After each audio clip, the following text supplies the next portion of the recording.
The beta test is over. The world's first VR, virtual reality MMORPG, Sword Art Online, is about to go live. Former beta tester Kirigaya Kazuto puts on his nerve gear and gets ready for the official launch. At 1 p.m. on Sunday, November 6, 2022, he is transported to the Town of Beginnings on the first floor of the virtual world Aincrad, under the name Kirito, his avatar. Klein, another player, notices that Kirito knows his way around and asks for help after confirming that he is indeed one of the lucky 1,000 beta testers.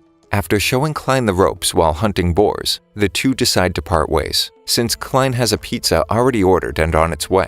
But they find the logout button missing from the menu and figure it must be some sort of bug. That is, until they're transported to the center of town where the game's creator, Kayaba Akihiko, dispels their suspicions. It's not a bug, it's a feature. He goes on to explain that removing the nerve gear each player has on will send a powerful microwave signal and fry their brain, should they choose to remove it or if their health points reach 0. The only way to survive and log out is to clear all 100 floors by defeating the boss at the end of each before moving on to the next.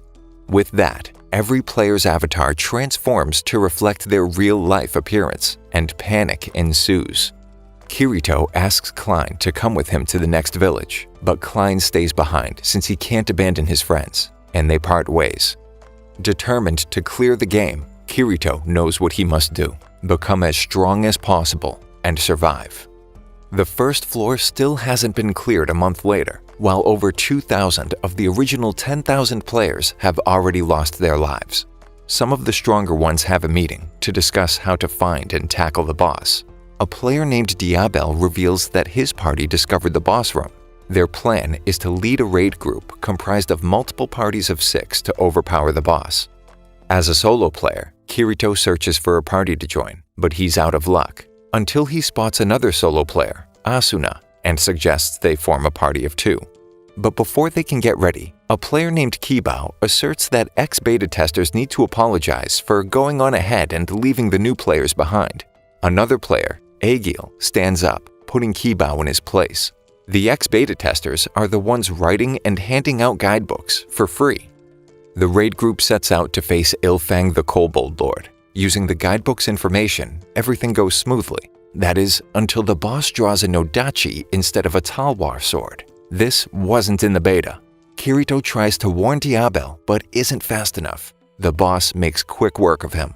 Kirito tries to give him some health pots, but he refuses, admitting to being an ex-beta tester who's after the rare item given to the player who lands the final blow. Kirito and Asuna begin their assault on the boss, but one mistake sends him flying into her. Agil steps in, holding off the boss until they recover.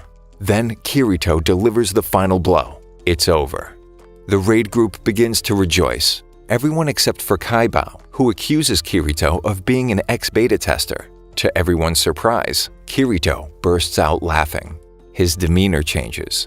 Now overconfident and cocky, he retorts that he's nothing like the other beta testers. He's the player who cleared the most floors during the beta. He's not a cheater, he's a beater. Asuna catches up to Kirito, who admits she's strong and advises her to join a guild instead of limiting herself by playing solo. Some months later, in an 11th floor tavern, the Moonlit Black Cats Guild raises a glass to thank Kirito for saving their lives. Despite being a solo player, he accepts their offer to join their guild, but hides his true level from the members. The guild leader messages him the next day, explaining that Sachi went missing. When Kirito finds her, she proposes that they run away. Instead of fighting, they could wait until someone else clears the game. He assures her that the guild is strong enough, that she shouldn't fear death, while making a promise to himself to protect them. The rest of the guild decides to go tackle a dungeon, while the leader buys them a house. They stumble across a hidden room, with only a chest in the center. Kirito suspects it's a trap, and tries to warn them. As the door seals shut, their teleportation crystals are useless. They're surrounded by mobs. One by one, Kirito watches helplessly as his fellow guild members die. Sachi turns to him, but he can't make out her last words. Kirito learns of a rare item that resurrects a fallen comrade, but it only drops from a secret boss that spawns on Christmas Day. Traveling to the spawn point, he finds Klein's guild has been following him, offering to help. But those aren't the only pursuers. The Divine Dragons Alliance shows up, and Klein promises to hold them off, giving Kirito enough time to find the boss and defeat him solo. After returning to find Klein's group still alive, Kirito tosses the rare item in the snow, telling Klein to keep it. It's of no use to him now. The moonlit black cats have been dead for months, and the item is only effective for 10 seconds after a player dies. Back at the inn, Kirito receives a recorded message. It's from Sachi, explaining how grateful she was for his friendship and how she doesn't want him to blame himself for her inevitable death. Silica, a beast tamer, leaves her party after an argument with another member, Rosalia. She gets lost trying to find her way back to the town of Mish. Surrounded by a group of monsters in the forest, Silica's pet, Pina, steps in to protect her, sacrificing her life in the end. Without any healing crystals, Silica's odds are not looking good, but luck is on her side, as Kirito happens upon her and slays the circling foes. He asks Silica if the feather Pina dropped is a named item. It turns out it's her familiar's heart. Kirito tells her the rumor of a rare item that can revive any tamed beast within 3 days of its death, while promising to help her retrieve it. Rosalia mocks Silica back in town, assuming that they're heading to the Hill of Memories to revive Pina. Silica doesn't understand why she's such a vile player, so Kirito explains how some MMO players roleplay evil characters, but in SAO it's a different story. The cursor above a player's head turns orange when the player commits a crime, and turns red when they get a PK, player kill, which is murder under these circumstances. That night, Kirito hears someone outside of their room at the inn. They are being watched. The next morning, they port to floor 47, where the Hill of Memories is located. Silica wonders why he's helping her. To Kirito's embarrassment, he admits that she reminds him of his sister. Eventually, they find the item and decide to wait to revive Pina in town where it's safe. However, on the way back to the transporter, Kirito notices someone lying in wait. It's Rosalia. It turns out she's part of a PK guild, Titan's Hand, despite having a green cursor. She's the bait. Rosalia believes she was hunting them, but it was actually Kirito who was tracking her. Silver Flag's guild leader survived his guild's massacre, begging anyone who would listen to avenge his friends and put her in prison where she belongs. The rest of Titan's Hands come out of hiding, recognizing Kirito, dressed in black, one-handed sword, no shield. Attacking all at once doesn't even scratch him. At level 78, with enough battle regen bonuses, he's practically invincible. There's nothing Rosalia can do. Kirito transports her to prison and takes Silica back to town, apologizing for using her as bait. She revives Pina, and they part ways, promising to meet again someday. Asuna, now vice commander of the Knights of the Blood Oath, holds a meeting with the assault team on floor 56, going over boss-killing strategies. Asuna is adamant about her plan to lure the boss into town, but Kirito objects. She insists that NPCs aren't people. After all, they respawn. Aegil mentions the growing tension between them, reminding Kirito of the advice he gave her and how far she's come. A few weeks later, on floor 59, Asuna finds Kirito taking a nap in the shade of a tree. She tries lecturing him, but he insists that it's the optimal weather in Aincrad. It would be a waste not to enjoy it. Kirito wakes up to find Asuna fast asleep and decides to keep watch. She treats Kirito to a meal to thank him for making sure no one killed her while she slept. Someone screams, and they rush outside to see a player hanging from a balcony with a spear piercing his chest. Moments later, he's gone, dead, vanished. But nobody can die in a safe zone, and there isn't a red cursor in sight. They decide to investigate. Yoruko, the player who screamed, steps forward, claiming she was friends with the victim, Kynes. With the witness in tow, they retrieve the one thing that might give them some answers, the murder weapon.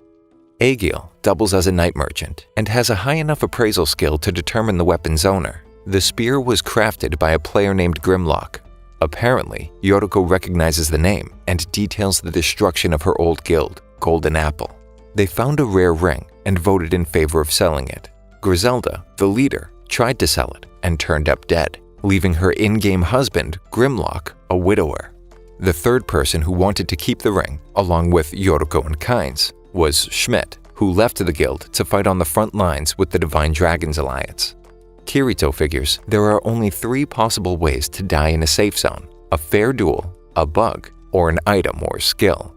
But he rules out the last option, since the game system is fair and wouldn't contain anything that would violate the only safe place for players. They get Schmidt to meet with them, when Yoriko begins to freak out, inching ever closer to the window. Sitting on the sill, she reasons that Griselda is the only one with motive to kill. It must be her ghost seeking revenge, when suddenly her eyes widen and she falls from the second-floor window with a dagger in her back, dead. Kirito spots a cloaked figure watching from a nearby rooftop, but before catching up to the anonymous player, they use a teleportation crystal and escape. Schmidt starts spiraling, believing that Griselda's ghost has returned to seek revenge. That night, Kirito and Asuna sit on a bench, wondering if it was really Griselda's ghost. But why would a ghost need a teleportation crystal? Kirito is surprised that Asuna can cook. When she offers him some food, he fumbles, and the food disappears when it hits the ground. Kirito has an epiphany. He knows how they've been pulling off the killings. Schmidt visits Griselda's grave when 2 mysterious figures appear in front of him. Terrified, he confesses. After the vote, he found a teleportation crystal in his inventory, along with written instructions to bind it to the room Griselda was staying at, swearing he had no idea who gave him the orders. Kirito explains to Asuna that a player's health points can't drop to 0 inside a safe zone, but an item's durability can. Kain's armor lost all its durability, and right when it disintegrated, he used a crystal to teleport, creating a convincing enough death. Yoriko never turned around, so the dagger was already taking the durability of her cloak down to 0 the moment she fell out the window. Just when Schmidt finishes confessing and begging for forgiveness, 3 cloaked figures appear and paralyze him, members of the Laughing Coffin, a murder guild. However, they decide to depart when Kirito shows up at Griselda's grave.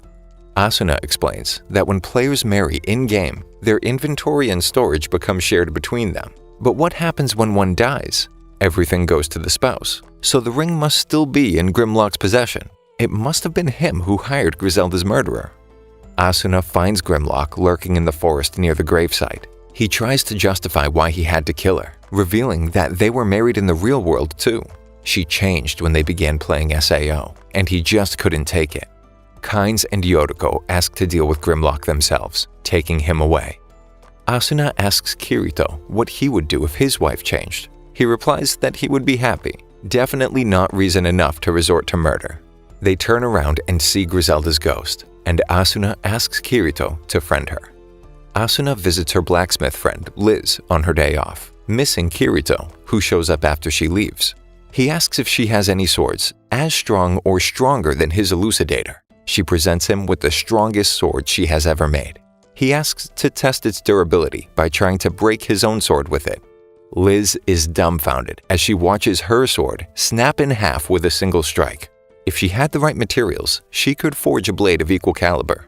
On floor 55, there's a dragon who eats crystals and stores a rare metal in its stomach, but he needs a master smith with him to get the drop. The two ascend a snowy mountain to reach the dragon's lair, but Kirito tells Liz to hide while he fights, despite her insisting that she can help. Distracted, they both get thrown into a giant circular pit where they can't use teleportation crystals. The only way out is up. Kirito takes a running start and tries to scale the walls, to no avail. The two decide to camp out at the bottom for the night. When Liz wakes up, she finds Kirito digging through the snow. He discovers the rare ore they were after. They're in the dragon's lair, and the ore is really the dragon's excrement.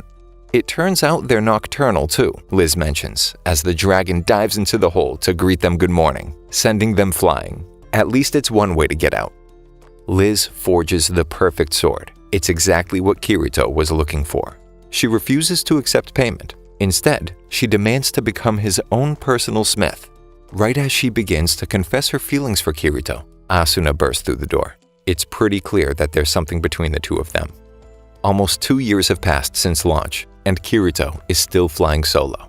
While traversing a forest, a rare animal crosses Kirito's path, a ragu rabbit. After catching it, he brings the S-rank ingredient to Egil, attempting to sell it since neither of them has a high enough cooking skill to prepare it. If only they knew someone who did. Asuna taps Kirito on the shoulder, with another Knight of the Blood Oath member in tow. She informs them that she's just maxed out her cooking skill and agrees to cook the rabbit if they split it evenly. Since Kirito doesn't have any cookware at his place, she decides to invite him over for dinner, to his surprise. She then dismisses her bodyguard, Kurudil, who takes offense that she thinks Kirito is more than capable of doing his job. After dinner, Asuna confesses that she's concerned that the game is becoming too challenging for a solo player and decides to ask, more like force, Kirito to join her and become a party of 2. The next morning, Asuna teleports to meet Kirito before they head to the dungeon, but Kurudil is close behind them and confronts Kirito, challenging him to a duel to see who is more fit to protect Asuna. The battle begins, but it's over with a single swing. Kurudil's sword is broken at the hilt, but he refuses to accept the loss. They fight their way through the dungeon on the 74th floor. Kirito is impressed and relieved to fight with someone who knows what they're doing. After a while, they come across the boss room. Teleportation crystal in hand, they push the great doors open to find a giant blue-eyed demon. The braziers light up the room, and the 2 of them turn in a panic to escape from the chamber. Asuna interrogates Kirito. Why doesn't he use a shield as a one-handed sword user? But she drops it when he becomes uncomfortable. She pulls out a picnic basket filled with food she made. She's been discovering how to emulate real-world food and flavors. Klein's guild shows up and wonders why Kirito is in a party as a solo player, especially with a girl. While the guys fawn over Asuna, the army, a guild that operates on the 1st floor, appears, demanding the map data Kirito recorded. He doesn't put up a fight, since he was going to share the information for free anyway.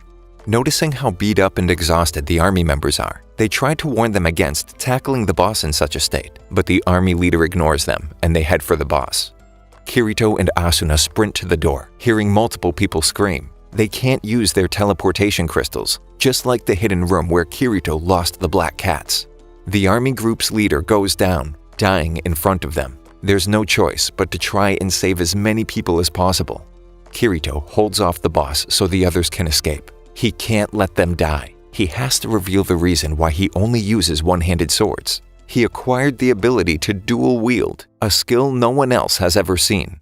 Faster. He has to go faster. Kirito unleashes an insane flurry of blows, leaving him the only one standing, only for about 2 seconds before he collapses with only a sliver of health left. Klein demands to know what that was, a unique skill that isn't on any list or guide. Kirito must move out of his home because nobody will leave him alone after his secret is publicized. But that's not the only bad news. Asuna takes Kirito to speak with Heathcliff, the leader of the Knights of the Blood Oath. He isn't exactly thrilled that Kirito is poaching one of their best members and challenges him to a duel. If he loses, he must become a member of the guild. Kirito isn't the only one with a unique skill. Heathcliff is the sole user of Divine Blade, a skill that maximizes both attack and defense. No one's ever seen his hit points dip into the yellow zone. The arena is completely packed as both fighters prepare to duel. Kirito tries to use his speed to his advantage, but wasn't expecting the captain's shield proficiency. His guard breaks, and Kirito lands a blow. Heathcliff was not prepared for that. Another opening. This is it. But for some reason, time slows down, and his attack fails. It's over. The Knights of the Blood Oath just gained their newest member. Asuna wonders why he adamantly refuses to join a guild and learns the truth. The guilt Kirito carries for not saving the Midnight Black Cats made him swear never to join another guild. It's training time. As if anything could be worse, he's paired with Kurudil, but their superior, Godfrey, reassures Kirito. After stopping for a lunch break, Kirito notices Godfrey go down. He's paralyzed. Unable to use any crystals after relinquishing them for training, there's nothing Kirito can do while he watches Kurudil murder their superior. While making his way over to finish Kirito off, he reveals that he's actually a member of the Laughing Coffin. With his life waning fast, he refuses to die and tries to fight the paralysis. Good thing Asuna was following them the whole time. She turns her attention to her former bodyguard, but believes his feigned surrender. Right as Kurudil is about to attack Asuna, Kirito steps in, taking the blow directly to his forearm, sacrificing his right hand to save her, and viciously attacking their assailant. There's no way around it now. Kirito is a murderer. Kirito kisses Asuna to dispel any doubts, and they promise to protect each other no matter what. They spend the night together and decide to take a break from the front line for a while. He suggests they get a house by the lake on floor 22, and then they can get married. Heathcliff approves their requested time off. They buy the lake house and get married. After relaxing for a while, Kirito becomes restless. He tells Asuna he has a surprise while taking her into the woods. He heard rumors of townsfolk seeing ghosts in the forest. As soon as the words leave his mouth, Asuna spots a small girl wearing white wandering through the trees. But it's no ghost. Another player, perhaps? But she doesn't have a cursor. And yet, she's not an NPC or a quest giver. They bring her back to the cottage. In the morning, the girl finally wakes up after passing out right after they found her. Her name is Yui, but as for the rest of her memories, she can't seem to recall anything. Yui starts calling them mommy and daddy after having a tough time pronouncing Kirito. They decide to see if anyone knows her in the town of beginnings, since it's their best shot at finding her parents, or at least someone who knows her. About 30% of the players still alive are on the first floor, around 2,000. Most of the residents are low-level players who don't wish to fight, but it's also where the army has taken root. They stumble upon a patrol extorting a group of children. Asuna makes quick work of them. Suddenly, Yui starts reaching for the sky, saying something about everyone's hearts and always being in the dark, when a loud hissing white noise comes out of nowhere as Yui faints. They take Yui back to the church, where a player has been taking care of all the kids in the game, but she's never seen Yui before. Yulier, the army's second-in-command, appears at the door, thanking them for putting the soldiers in their place and requesting their help. She details how the guild has become corrupt and more brazen, sending members to their deaths on the upper floors. The massacre they witnessed was on Kibao's orders, and now he's trying to get rid of Thinker, the guild leader. He lured Thinker to a dungeon below the town of beginnings, telling him to come unarmed, just to talk. But Kibao left him there to die. Asuna is skeptical, but Yui affirms that Yulier is telling the truth. Kirito decides to take the chance, and Yui insists on joining them. Thinker is still alive in a safe zone, but when they get close, he warns that it's a trap, but it's too late. They're face to face with a boss whose level is too high for them to see. There's no way they can beat him. That is until Yui steps between them. Revealing herself to be an immortal object, she begins hovering and summons a huge flaming sword, destroying the boss with a single blow. Yui's memories are finally restored. Yui explains how the system is run by the Cardinal program and that she's an AI meant to aid players' mental states. But trapped and alone, she could only watch while her programming slowly broke down. One day, she found two players who felt joy for the first time since the game launched, Kirito and Asuna, so she set out to find them. However, when Yui uses the GM console to delete the boss, the main Cardinal program locates and begins erasing her. Kirito jumps into action. Using the GM console, he creates an in-game item containing Yui's program. After their 2-week vacation, Kirito and Asuna receive an urgent summons from Heathcliff, requesting their return to the front line. He debriefs them on the latest developments. A 20-member recon team scouted a boss. Half of them got trapped in the center of the anti-crystal boss chamber. When it was over, the room was completely empty, no trace of the players or the boss. Kirito asks Asuna to stay behind, but she tells him if anything happened, she wouldn't be able to go on living without him. The next day, everyone gathers to get ready to face the boss. Even Klein and Egil are there to help.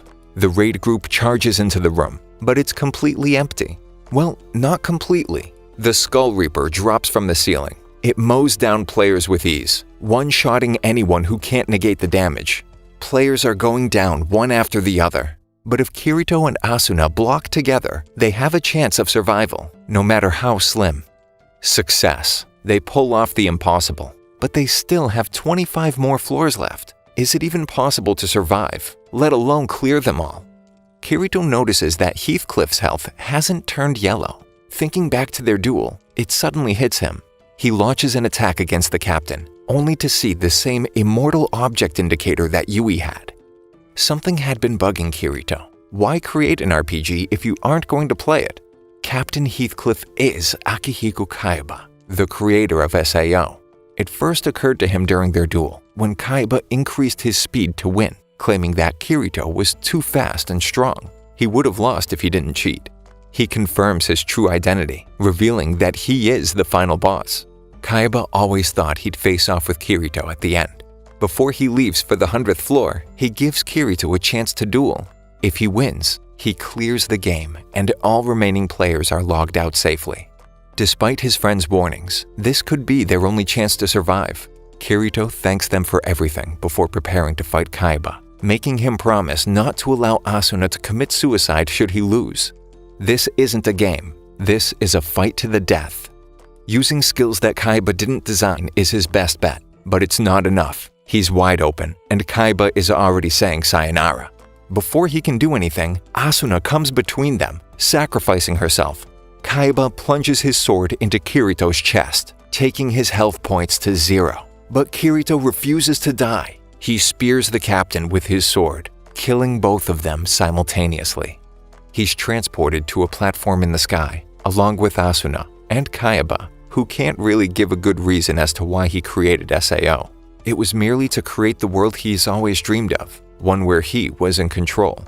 Kirito and Asuna embrace, knowing that their time together was the happiest either of them had ever been, until Kazuto awakens in the hospital, determined to find Asuna in the real world.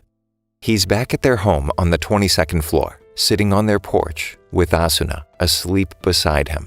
Inside, an apple falls off the table. Suddenly, the world starts falling apart. The sky turns red, and space starts to crumble away. He's Kirito, dressed as the Black Swordsman again, when Kazuto wakes up with a start from another nightmare. After spending 2 years in Sword Art Online, he still hasn't fully adjusted. Sugu, his sister, still practiced kendo in between hospital visits while he was comatose. Kazuto challenges her to spar. She notes him taking an odd stance. He's still used to the weight of a real sword, but ends up losing anyway. When Sugu asks what he's up to, Kazuto looks at the ground and solemnly says he's visiting the hospital again to see Asuna. She's still in a coma 2 months after the incident. He told the Ministry of Internal Affairs everything he knew about SAO in return for her location. While visiting the hospital, Asuna's father appears, thanking him for visiting his daughter so often. He knows it would make her happy.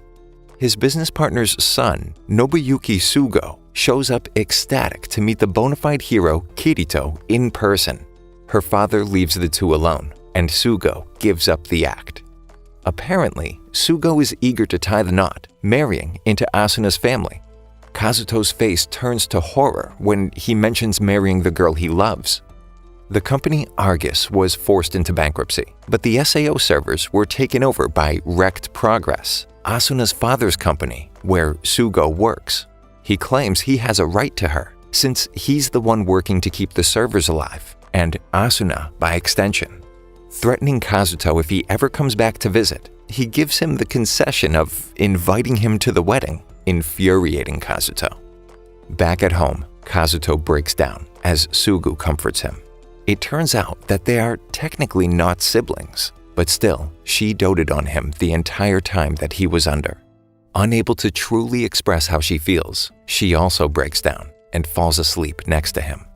The next morning, Kazuto tries waking her up. When she comes to, she starts freaking out, her face turning bright red. She runs out of the room. Kazuto receives an email from Egil with a picture of someone who looks like Asuna. Kazuto goes to meet Egil, IRL, at his bar to inquire about the picture he sent. It turns out that it's a screenshot from another VR MMO, Alfheim Online, basically SAO's successor, though now with more fairies and less murder. Apparently, there's an area called the World Tree at the center of the map where the screenshot was taken. Though nobody has made it to the top, there's another screenshot of a birdcage that was taken by someone who came close. Kazuto asks to borrow Egil's copy and notices that it's made by Wrecked Progress. Sugu thinks about the night before when Kazuto shows up, startling her. He thanks her for last night. He's still not quite sure how to deal with the psychological burden the past few years have placed on his shoulders. He dons the nerve gear once again, choosing one of the 9 races, a Spriggan, naming himself Kirito. He's teleported into the game and begins falling, only to freeze mid-air. Something's not right. a black pixelated void opens, sending him to the middle of a forest. Checking the menu, he's relieved to find the choice to log out. He still has all his gear and skills from SAO. A bug? Remembering a certain unique item, he frantically searches, relieved when he finds and uses it to revive Yui. She still has her memories from SAO. After asking her to assess the system, Yui analyzes the game and finds that it's basically an SAO port. After Argus went under, Wrecked Progress took the reins. Apparently, he has the same character data, and everything that's compatible was transferred over, except for all his items, which he deletes before error detection notices. He still has his skills though. He's not a beater. He's a cheater. Yui is being identified as a navigation pixie though, and she doesn't have admin privileges. He tells her that Mommy might be trapped at the World Tree, and he's there to save her. But before they can get going, she alerts him to players in the area. 2 fairies wearing green, Leafa and Rekon, are fending off multiple enemies wearing red. When Rekon dies and Leafa becomes cornered, Kirito steps in, falls in, and overpowers them, killing 2 while the third would rather not lose anything and runs away. Leafa decides not to fight after seeing his ludicrous display, and Yui pops out, calling him daddy, which she finds odd, obviously. She teaches him to fly without using the controller, which he immediately gets the hang of, as they head to a sylph, another race's, town. Rekon is overjoyed to see Leafa, but she decides to ditch their party in favor of getting a drink with Kirito. He asks about the World Tree. Nobody has made it, since all races can only fly for a maximum of 10 minutes. Whoever's race makes it to the top first gets unlimited flight time. Kirito becomes frustrated. There must be a way to make it to the top. He has to, no matter what. Leafa is curious as to why. His demeanor changes, and he explains that there's someone he needs to find. He thanks her and walks out. But before he can leave, she stops him and offers to help. They both log off, promising to meet tomorrow. Meanwhile, in the birdcage at the top of the World Tree, someone calls the girl sitting there longingly Titania, indulging in her misery. She demands Sugo, the system admin, call her by her real name, Asuna. But he taunts her, saying he's Obeiron, the Fairy King, and she's his bride. He's been using 300 test subjects from SAO as guinea pigs in his experiment. He's attempting to alter people's memories and influence their emotions, and plans to take over Wrecked and sell the company. Asuna threatens to call the police when she wakes up, though she's terrified when she finds out she's one of the 300. Trying to learn the door code is futile as it's blurred out. She falls to her knees, pleading for Kirito to find her and save her. Sugu fell in love with Alfheim after becoming curious about why Kazuto was so enamored with VR gaming, despite her resentment towards them for stealing 2 years of her brother's life. Rekon, Shinichi, confronts Sugu in real life, informing her that Sigurd and the rest of the party are getting together later, but she refuses to join them. Both siblings log on and meet up in-game, but before they can dip, Sigurd and 2 of his lackeys show up, demanding she stay with the party, while taking the RP in RPG a little too seriously. Leafa tells them to beat it, with Kirito backing her up. Before he can make a scene, Sigurd's henchmen remind him not to sully his name by attacking a mere Spriggan renegade, and they storm off in a ridiculously exaggerated fashion. Yet again, the pair are interrupted. This time it's Rekon, the spineless, trademarked, who bravely offers Leafa his sword, only to immediately rescind the offer to stay behind and do some recon. Sigurd and co. are acting even more, but this time it's shady. Back in the cage, Sugo is still being a creep. He continues provoking Asuna, revealing that he knows Kirito is Kazuto. He explains his plan to marry her unconscious body and even sent Kazuto an invitation. He leaves, and she learns the key code by looking in a mirror. Kirito and Leafa decide to take a rest. Since they're not in town, they have to log out separately and watch the other's avatar. Sugu goes first, almost checking on her brother, but she decides not to, confused about her feelings for both him and now Kirito. When Kirito logs off, Yui can act independently, and Leafa wonders about their relationship. Flustered when Kirito logs back on, Leafa explains tracking magic when he becomes suspicious of someone following them. They have to travel through an underground mountain pass where Kirito practices his illusion magic, which is useless in combat, according to Leafa. Yui notices around 12 players following them.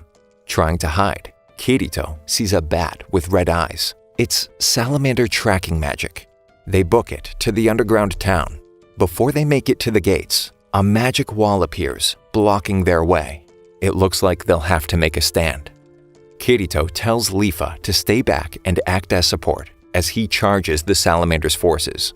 But they're throwing everything they have at him. He gets rocked by fireballs, one after another, but he keeps getting back up. Leafa keeps healing him while telling him dying is only a minor setback. She's taken aback when his whole demeanor changes. As long as he's still kicking, nobody dies on his watch. Never again. Kirito screams while charging the salamanders. Yui realizes he's going all out and tells Leafa to use the rest of her mana pool to heal him during his next attack. Leafa doesn't really know what's going on, but shields him anyway. He's using illusion magic? Kirito turns into the blue-eyed demon, who's blue-eyed in name only, and goes berserk, killing all but one. He offers the survivor all the loot from the fight for information. Apparently, there's a salamander army on the move, but he doesn't know why. Leafa logs off and checks her phone, discovering that she has a ridiculous number of missed calls from Shinichi. She answers the next call, discovering that Sigurd is a traitor working with the salamanders. Logging back on, she tells Kirito she has to go. There's a conference between the Sylphs and the Cat Seeds, which is where the salamander army will strike, ruining any chance of an alliance. Leafa says she'd understand if Kirito switched sides for a better chance to reach the World Tree, but he explains that even if it's a virtual world, there are some things you have to protect, still feeling guilty about the blood on his hands. They make a run for the exit and fly as fast as they can to the meeting place. They make it just in time. Leafa tells the Sylphs leaders to trust him. He's their only shot at saving their peace talks. Kirito confronts Eugene, the salamander commander, claiming to be an ambassador for the Spriggan Undine Alliance. If he makes a move, all 4 factions will wage war against the salamanders. But Eugene doesn't believe a lone Spriggan with trash gear is an ambassador and challenges him. If Kirito can last 30 seconds, he'll take him at his word. Eugene's sword can phase through any sword or shield used to block it. Allegedly, he's the most powerful player. He rescinds his word after 30 seconds are up. It's a fight to the death. After disappearing in a cloud of smoke, Kirito borrows Leafa's sword and attacks from above, surprising Eugene. The sword can't phase through attacks. His dual wielding is unparalleled. After beating Eugene, the player who fled when Kirito first saved Leafa, he lies, saying he saw him with an Undine the other day. Convinced he's an ambassador, Eugene orders retreat. Leafa explains the situation to the Sylph and the Cat Seeds leaders. Sigurd's even slimier than a salamander. The Sylph's leader uses a mirror to contact him and banishes him for being a traitor. Kirito admits to making everything up, saying he's just a sword for hire. He gives them enough money to prepare for their assault on the World Tree, the reason for their alliance in the first place. Once they're ready, they promise to help him on his quest. Back at the World Tree, the bird has left the nest, or cage. When the two arrive in Ahrun, the largest city in Alfheim, and the base of the World Tree, they hear an announcement informing players that servers will be unavailable for maintenance. Asuna, now free, tries to find a GM console to log out, only to find a room filled with holographic brains seemingly in some sort of pain. It's the data center for Sugo's experiments. In the real world, Sugu is disappointed when Kazuto declines to hang out with her in favor of visiting Asuna. She asks to go to the hospital with him. On the bus, Kazuto explains that they're setting up a school specifically for SAO survivors. Meanwhile, Asuna hides from 2 purple creatures running the experiments. Looking for the console, she's captured before she can log out. The boss tells them to put her back in the cage and change the code. She manages to steal a GM access code. At the hospital, Sugu realizes that it might have been a mistake to go there. After they log back in, Kirito tries comforting Leafa, who breaks down, saying she just got her heart broken. Nobody can ever know she's in love with her own brother. Yui confirms that Asuna is at the top of the tree, according to her player ID. Despite knowing that flying to the top is impossible, Kirito, overwhelmed with emotions, immediately takes off without thinking. The barrier blocks him, but Yui's voice breaks through. Asuna drops the access card. Catching it only confirms his fears, making him even more determined. Leafa warns him again how impossible it is to reach the top, even with an army of players, let alone by himself. He refuses to listen and enters the dome, taking on the grand quest. With his anger fueling him, he quickly cuts down the first wave. But his will alone isn't enough to fend off the army of enemies guarding the World Tree. The screen flashes a message he thought he'd never see. You're dead. He thought he could do anything, that he was unstoppable as a solo player. But even in SAO, he couldn't do it alone. Leafa rushes in and recovers his flame before it disappears, reviving him on the steps to the dome. She tries to talk him down, but he won't listen. He has to save Asuna. Leafa is in shock. She can't believe it. Kazuto? Eyes wide, he realizes it's been Sugu the whole time. But before he can say anything, she logs out. It's not fair. She lies dazed before bursting into tears. She tells Kazuto to leave when he knocks on her door. She answers, confessing her feelings for him. She knows they're not brother and sister. He became so distant when he found out as a child. She realized she was in love with him. Jealous of the way he talks about Asuna, she tried to move on, but ended up falling in love with him all over again as Kirito. Unable to look her in the eye, he apologizes, while she tells him off and closes the door. He was only 10 when he found out. Always feeling different, he distanced himself, playing online games to cope. Kazuto tells her to meet in-game. She logs on to find Rekon, who confesses his love for her, only to be kicked down some stairs while she laughs, unsure of what to say. Leafa meets Kirito at the North Terrace of Alrun, and she challenges him to a rematch. They begin dueling, but end up embracing mid-air. Kirito confesses that he hasn't returned to the real world yet. He's still stuck in SAO. The game never ended for him. But if he can save Asuna, maybe he can save himself at the same time. Yui analyzes the Guardians. They're not very strong, but there are so many that beating the quest seems impossible by design. Rekon tries to help them, but the Guardians are overwhelming. Even when Rekon uses a self-destruct spell, clearing the way, the Guardians still swarm like a plague of locusts. It's hopeless, until the Sylphs and the Catseeds show up, after preparing for the raid with the money Kirito gave them. Leafa throws him her sword. With the help of the other players, he forces his way through the swarming Guardians and pierces the door in the ceiling. But Yui discovers that players aren't meant to open it. The quest really is unbeatable.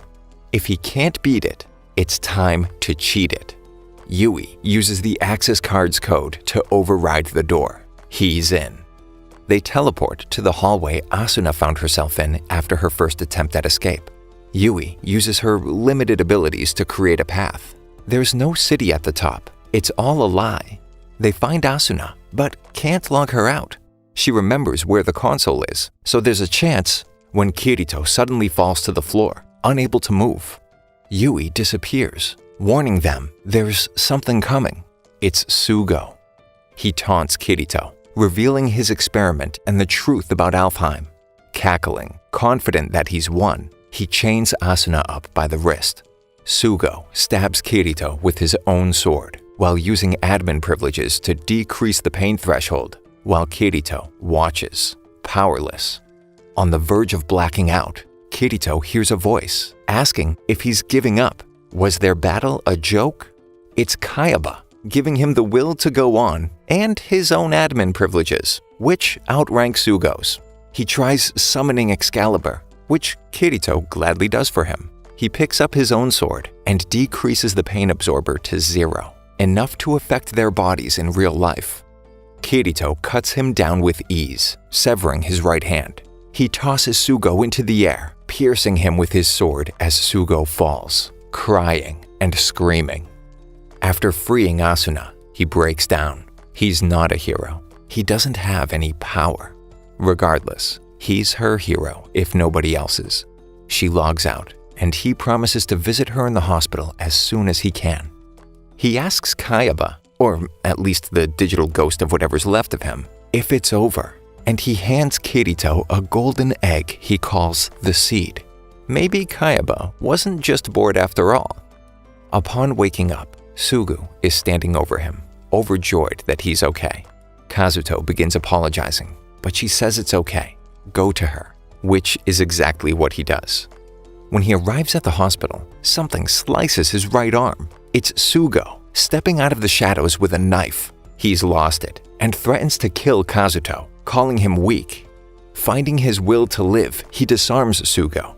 Overcome with rage and plagued by memories, holding the knife to Sugo's throat, Kazuto comes to his senses before following through.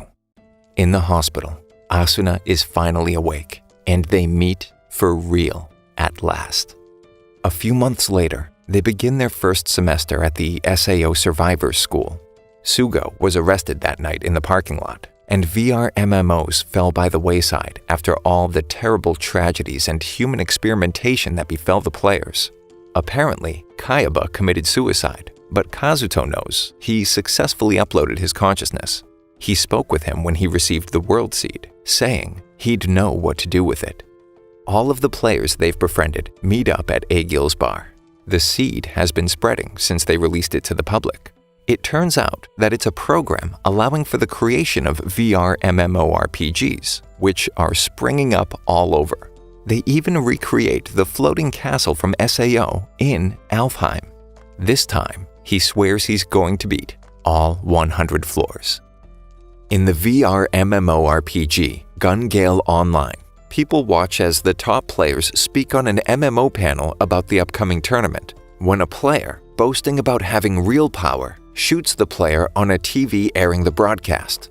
The patrons in the bar begin to laugh, until the broadcast cuts away, while the player seems to suffocate.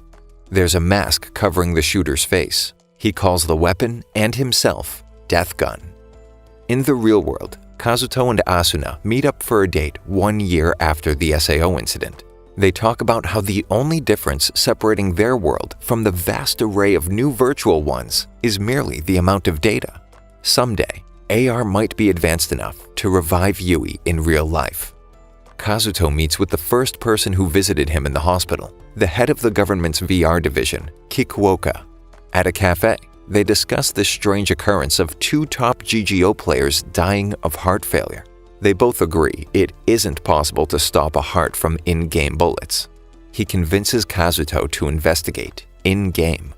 Meanwhile, Sinon, a sniper playing GGO, picks off targets, alluding to how much easier it is to pull a virtual trigger. Using a special rifle, Hecate, a reward for killing a boss solo, Sinon hunts other players in a group, hitting the first target, an instant kill. But the party of monster hunters has a new member this time, covering their equipment with a cloak. They're moving slower than usual.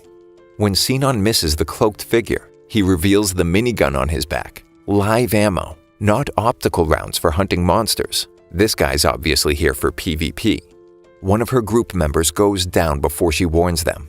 After seeing him smile, Sinon vows to take him down. Dine, the party leader, would rather log out than face him, but Sinon says she only needs them to distract him for 3 seconds. Dine ends up sacrificing himself, but not before going out with a bang, taking 2 of them with him. She finds a new vantage point, but the hired gun spots her before getting a shot off. Taking a page out of Dine's book, she leaps from the window, directly into his line of fire. She loses a leg getting close enough to put one between his eyes, glad she could wipe the smile off his face. She takes off her ammosphere and tries to make a gun with her hand, still not quite able to. She says she needs to get stronger. In ALO, Kirito stares at the floating castle, Aincrad, having flashbacks to SAO and Kayaba. He sits up, looking at Asuna. There's something he needs to tell her. Shino is led into an alley where some girls try extorting her. She tells them off, but when one of the girls makes a gun with her hand, Shino freezes, going into shock while the girls taunt her. Someone yells for the cops, and the bullies book it.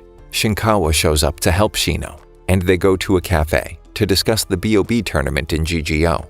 He offers to walk her home. Declining, she says walking alone is necessary to become stronger. She tries to pick up a model gun from a drawer, but her hands begin to shake. Screaming, she sees flashes of a bloody face. Her dad died when she was 2. Leaving Tokyo with her mom, everything was fine, until one day they got caught up in the middle of a robbery. The robber shot the clerk after telling him not to move. Clearly unhinged, he points the gun at Shino's mother, threatening to shoot her next. Shino bites the man's hand, grabbing the pistol. He wrestles her for it. She fires once, in the gut. Reaching again, a second, through his right shoulder. Making one last feeble attempt, the third bullet, center forehead. Looking down, screaming as blood pools, everything turns red. She's back in her room, dropping the fake gun. She kisses the great white and places a cloth over the gun, putting it back. Still unable to forget the man's face, wishing someone would come save her. Kirito tells Asuna it'll only take a few days. He'll transfer over to GGO, check it out, and transfer right back. He promised Kikuoka as a favor, which is why he's using his main account. He goes to the hospital, in the off chance death gun isn't a rumor, surprised to see the same nurse who took care of him while he was in SAO and rehab. Apparently, Kikuoka spoke with her as well. She tells him to strip, for the electrodes, of course. It's not like she hasn't seen the full works. Kazuto is confident that it'll only take 4 to 5 hours tops. Shino came to Tokyo thinking it would help her panic attacks, which occur whenever she sees or hears anything resembling a gun. Shinkawa introduced her to GGO. Now she uses it as a type of therapy, thinking that winning the BOB will cure her.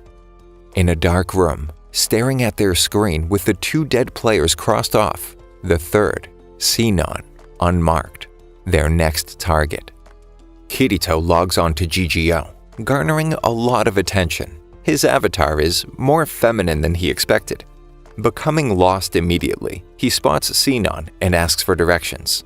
Thinking Kirito is a girl, she decides to help. He decides to keep up the act long enough to get his bearings. He just needs to sign up for the BOB and get a weapon, though she thinks he's crazy for entering the tournament after logging on for the first time. Kirito only has 1,000 credits, which will barely get him anything, especially a live ammo gun for PvP. If he wants to make quick cash, there's a gun range with an automated gunslinger. Making it to the end wins you the whole pot, but as soon as you get close, the bullet lines, trajectory markers every player can see, except for the first shot of a sniper, become almost impossible to see. They watch someone attempt it, though they can't get past the quick draw line. Of course, he gets the jackpot in one go, dodging the bullet lines instead of the bullets. Now to find him a good weapon. Kirito sees that there are photon swords. Buying one, despite Sinon telling him they're pretty much useless. At least get a mid-range gun to get in close. She chooses an FN-57 for him, but at the firing range, he can't even hit the target. Leaving the shop, Sinon notices they have 10 minutes to register. They start running, when Kirito notices some 3-wheeled bikes. They're supposed to be extremely hard to control. He just laughs it off, making up an excuse. Just in time, signing up, it asks for Kirito's real-life info. Hesitating, he quickly forgoes entering anything when Sinon surprises him, almost seeing his avatar's displayed gender. Since the game uses credits exchangeable for real currency, it feels like a separate world. Sinon admits to feeling like a different person in GGO than IRL, though quickly changes the subject. When they go to change, he has no choice but to introduce himself formally, which earns him a slap for lying about being a girl. She keeps telling him not to follow her, but he has nowhere to go. She begrudgingly explains the rules. The arenas are randomly generated, and players start at least 500 meters apart. Whoever kills the other player teleports back to the waiting room for their next match. They're in different blocks, So after the prelims, if they both make it, they'll face off in the finals. She shows Kirito her player info after swearing to kill the stronger players. He better win, since now he knows the name of the person who's going to kill him. Spiegel shows up, glad she made it in time, though he only came to watch her matches. He notices Kirito, thinking he's a she. Sinon sets him straight, and Kirito thanks her for their date as the announcement for the prelims sounds. He better be in the finals, angering her further by acting as if it's another date. Spiegel isn't too happy either. In his first match, Kirito isn't prepared for an automatic rifle, getting pinned down until he remembers how the bullet lines work. Kirito masters a lifetime's worth of ninjutsu in mere moments and detects the enemy player moving in the grass. Kirito charges, using his photon sword to deflect the bullets and pierces his opponent's chest before he can reload, winning the match. In the waiting room, Kirito runs into the player calling themselves Death Gun, feeling as if they've met somewhere before, but he can't quite place it. Death Gun asks if he's the real deal, not knowing what he means, asking again while pointing to his name, mentioning his sword skills. Then it hits Kirito. They must be an SAO survivor. But who? Catching a glimpse of their arm, he's completely rattled. It's the Laughing Coffin's emblem. He plays dumb, but Death Gun promises to kill him either way. Kirito has a panic attack, experiencing flashbacks of SAO. They weren't the only murderers. He and the other guilds led a raid on their secret base. It was a bloodbath. In the end, he killed 2 of their members. Kirito, shaking, starts to spiral, realizing that player has the same voice as Death Gun. Sinon tries talking to him. He just grabs her hand, a vacant look in his eyes. Before she can do anything, he teleports to his next match, standing for a moment, solemnly, before losing it and going all out.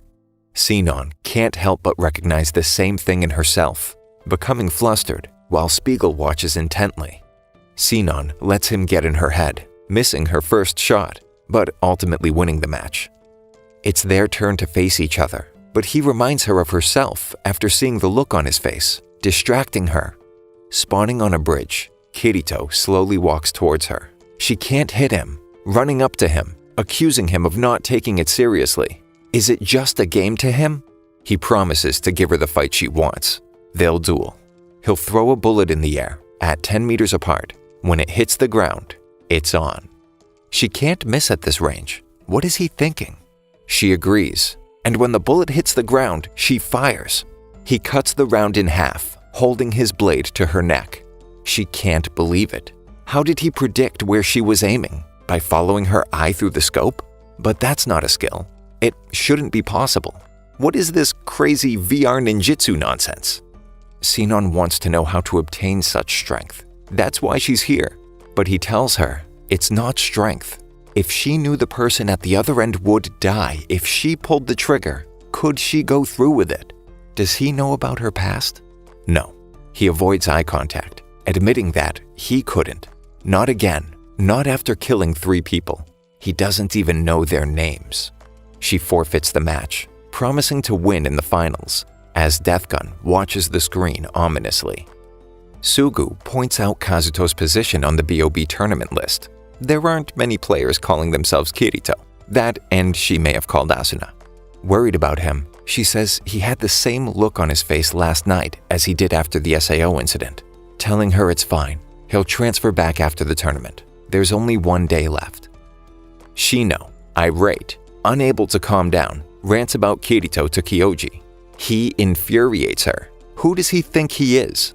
Kyoji tries calming her down. She's not acting like herself. She's never talked about someone this much.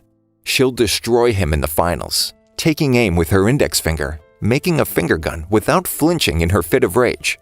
Grabbing her hand, he tries to express his feelings. Going in for a hug, she pushes him away. She isn't ready yet, and asks if he can wait for her. Kirito has nightmares about murdering those players, unable to remember their faces. At the hospital, he asks Aki about remembering those who died under her care. What kind of person does it make him, forgetting the names and faces of the players he killed in SAO? Since it affects him that much, she says it means he cares. He should remember why he did it and the people he saved along the way. In ALO, Asuna spaces out. Reminded of the tournament, she goes to watch it with their friends. Back in GGO, Spiegel tries to comfort Sinon, but she refuses his touch again, saying she needs to focus. Kirito remembers Deathgun's threat. He needs to figure out his avatar's name to thwart his plans. Sinon reluctantly agrees to share info, explaining how the Battle Royale works. Each player starts 1 kilometer away in a multi-terrain arena, with a satellite revealing the player's locations every 15 minutes.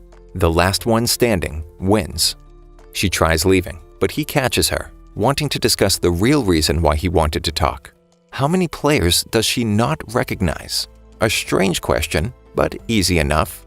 Jushi X, Pale Rider, and Sturban. Wondering if one of them is Deathgun, Sinon gets mad, demanding to know why. Kirito confesses that one of them might be someone who he fought to the death in another game. She almost opens up, but decides against it, making him promise to stay alive until the end for their duel. Sinon sees Dyne running from Pale Rider on her radar. Deciding to take advantage, she sets up a vantage point as they make their final stand. Pale Rider is extremely dexterous, able to quickly close the distance, killing Dyne at close range, executing him. Suddenly, Pale Rider goes down, but there isn't a player around for miles, except for Kirito sneaking up on her. He avoided detection while underwater. There wasn't a gunshot, but it looks like there's a paralyzing dart in his shoulder. Deathgun appears out of nowhere, slowly walking towards Pale Rider, pulling out a pistol, making a cross with his hand as if in prayer. Kirito frantically tells Sinon to shoot. They can't let him use that gun. In ALO, Kirito's friends watch the bridge battle, becoming nervous when Deathgun appears.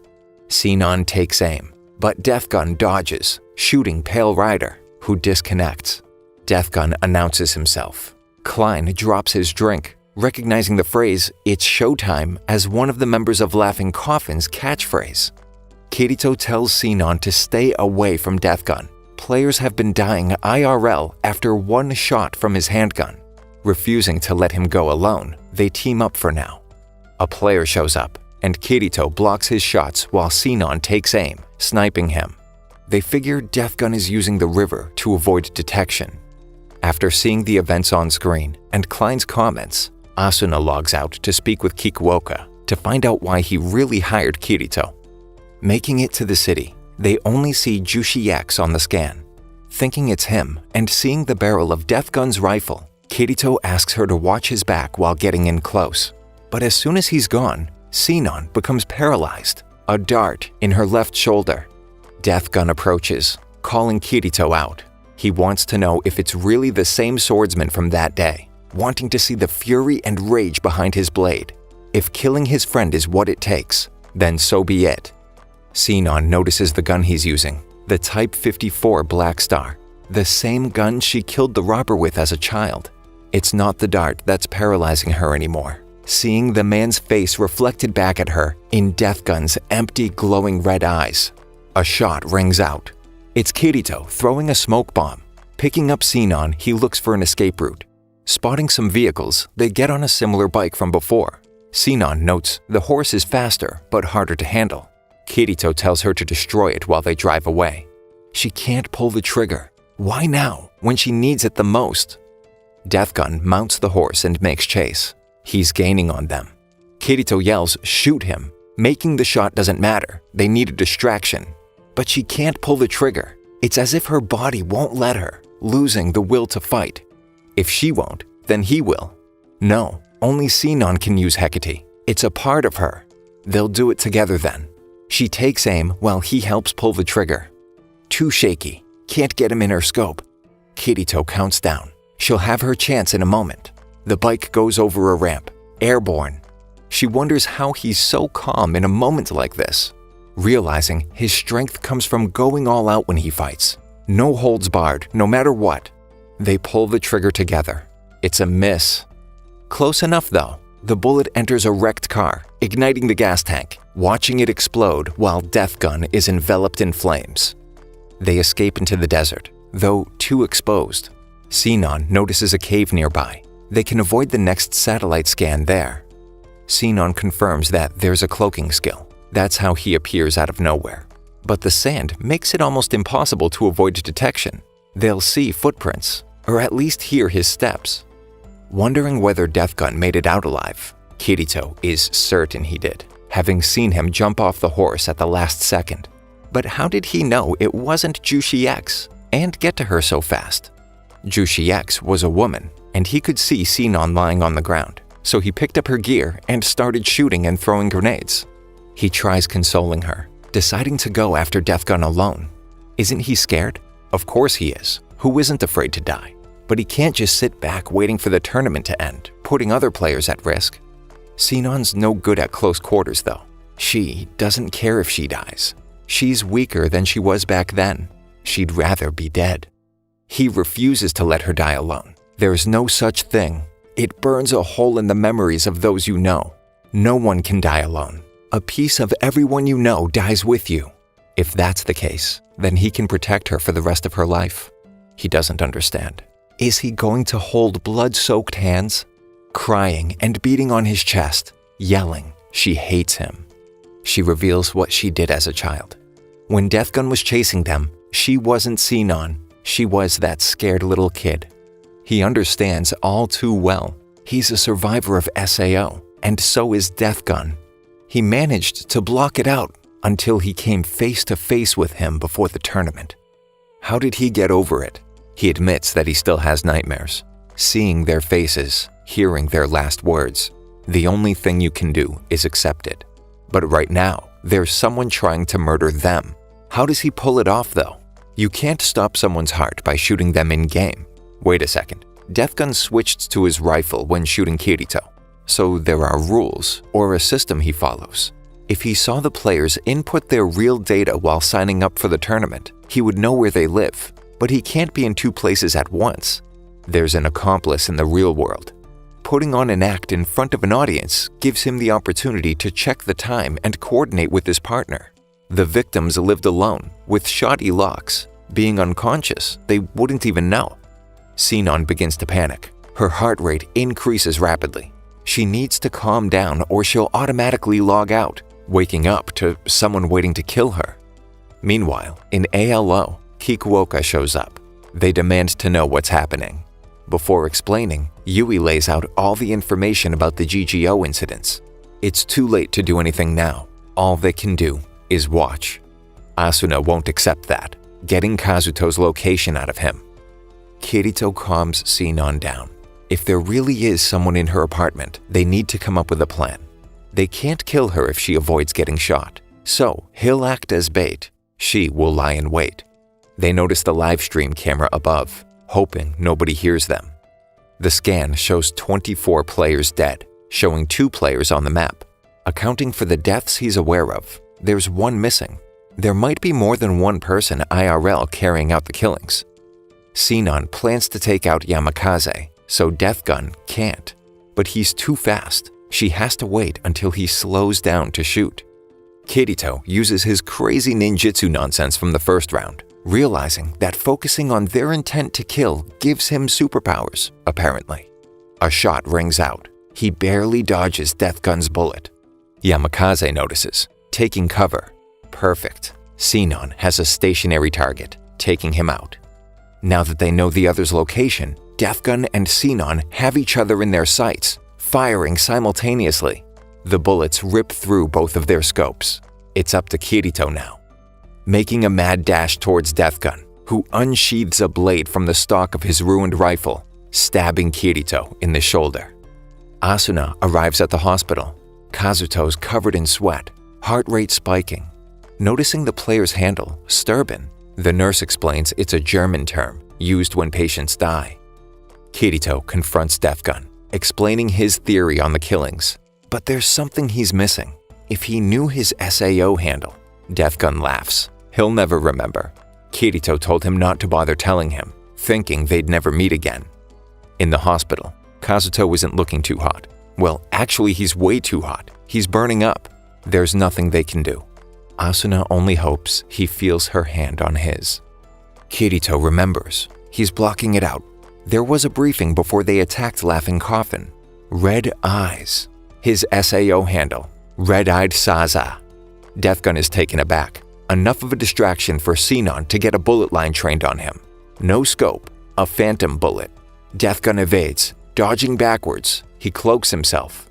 Kirito can't quite reach him, though he still has a sidearm, drawing his pistol, firing a few rounds to stop him from cloaking. Kirito severs him in half at the waist with his photon sword, winning a duel of the fates.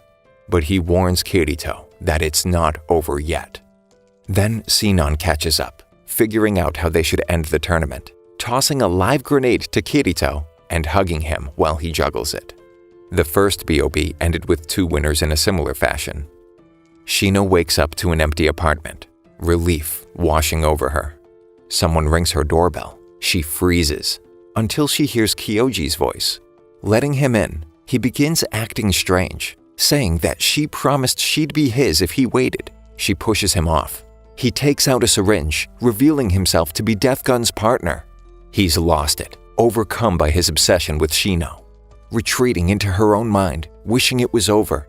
But after everything in GGO, she finds the strength to fight back. But he grabs her and Kazuto busts through the door, wrestling him off her.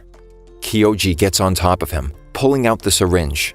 Shino grabs a radio, bashing Kyoji on the back of the head, knocking him out. She notices Kazuto still has an electrode from the hospital on his chest, conveniently where the syringe hit. He's fine. Shino stands up to her bullies for the first time, finally able to hold her own in the presence of a gun.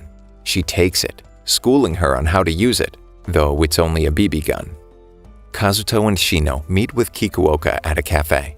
Apparently, Kyoji's older brother was Zexi from Laughing Coffin. He confessed everything.